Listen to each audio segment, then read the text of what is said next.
ሰላም ጤና ይስጥልኝ ውድ የስፖርት ቤተሰቦች፣ ዛሬ በመላው ዓለም የእግር ኳስ ደጋፊዎች ዘንድ አንድ ትልቅ አጀንዳ መነጋገሪያ ሆኗል። አርሰናል ዓለምን እያታለለ ነው ወይ የሚል። በዚህ የብሔራዊ ቡድን ጨዋታዎች ወቅት አርሰናል በሚገርምና ታይቶ በማይታወቅ ሁኔታ 11 የሚደርሱ ቁልፍ ተጫዋቾቹን ከብሔራዊ ቡድን ስብስብ ውጭ በማድረግ ወደ ክለቡ መልሷቸዋል። እውነት እንደሚባለው ሁሉም ተጫዋቾች ተጎድተዋል ወይስ ሚኬል አርቴታ ለፕሪሚየር ሊጉ ዋንጫ ሲል የፈጠረው ሚስጥራዊ የታክቲክ ብልሃት ነው? በዚህ ቪዲዮ የአርሰናልን ስልታዊ እርምጃ፣ የተጫዋቾቹን ወቅታዊ ሁኔታና ተቀናቃኞቹ ለምን እንደተቆጡ በዝርዝር እንተነተናለን። ይህ ቪዲዮ ለእግር ኳስ አፍቃሪዎች ሁሉ የግድ መታየት ያለበት ነው። ሰብስክራይብ በማድረግ ቤተሰብ ይሁኑ። ወደ ዝርዝሩ እንለፍ።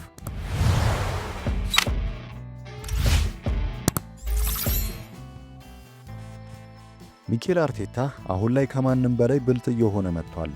የዘንድሮ የፕሪሚየር ሊግ ፉክክር እጅግ ጠንካራ መሆኑን የተረዳው አርቴታ ተጫዋቾቹን ከጉዳት ለመጠበቅ አዳዲስ ዘዴዎችን እየተጠቀመ ነው።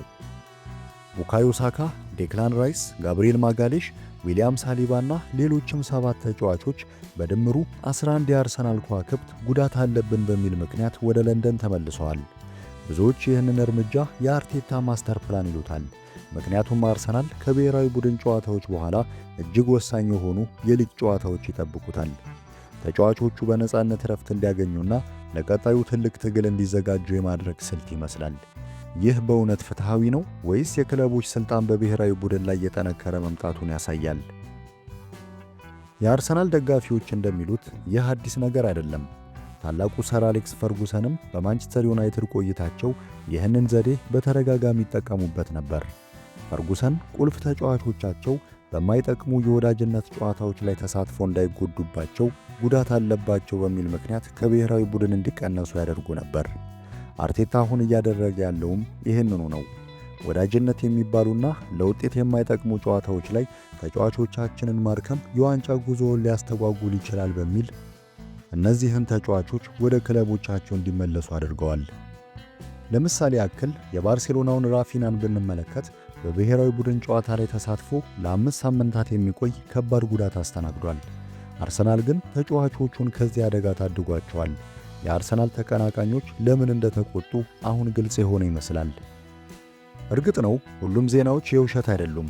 ኖኒ ማዱዌኬ በዩራጋይ ጨዋታ ላይ ከባድ የጉልበት ጉዳት አስተናግዷል። ይህ ለአርሰናል እውነተኛ ስጋት ነው።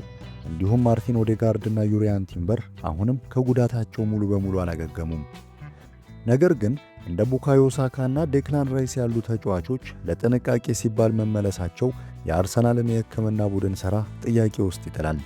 አርሰናል ሆን ብሎ ተጫዋቾቹን እየደበቀ ነው ወይስ በእውነት በለንደን ሰማይ ስር የጉዳት እርግማን ወርዷል? ተጫዋቾቹ ከሳምንት በኋላ በሚኖረው ጨዋታ ላይ በሙሉ ብቃት ተሰልፈው ካየናቸው የአርቴታ ተንኮል በይፋ ይረጋገጣል ማለት ነው። ይህ ሁሉ ውዝግብ የመነጨው ከፊፋ እጅግ የተጨናነቀ የጨዋታ መርሃ ግብር ነው። ተጫዋቾች በየ3 ቀኑ ጨዋታ እንዲያደርጉ መገደዳቸው ለአካል ጉዳት ዳርጓቸዋል። ክለቦች ደግሞ ለተጫዋቾቻቸው በሚሊዮን የሚቆጠር ደሞዝ ስለሚከፍሉ በብሔራዊ ቡድን ጨዋታ እንዲጎዱባቸው አይፈልጉም። አርሰናል አሁን የወሰደው እርምጃ ለሌሎች ትላልቅ ክለቦችም እንደ አርአያ ሊሆን የሚችል ነው። ማንቸስተር ሲቲ እና ሊቨርፑልም በተመሳሳይ መንገድ ቁልፍ ተጫዋቾቻቸውን ማረፍ እንዲችሉ ጥረት እያደረጉ ነው። ነገር ግን አርሰናል ይህንን ያደረገበት መንገድ እጅግ ስልታዊና የተጠና በመሆኑ ዓለምን ለማስገረም በቅቷል። አርቴታ ለዋንጫው ያለውን ቁርጠኝነት ከዚህ በላይ ምን ሊገልጸው ይችላል?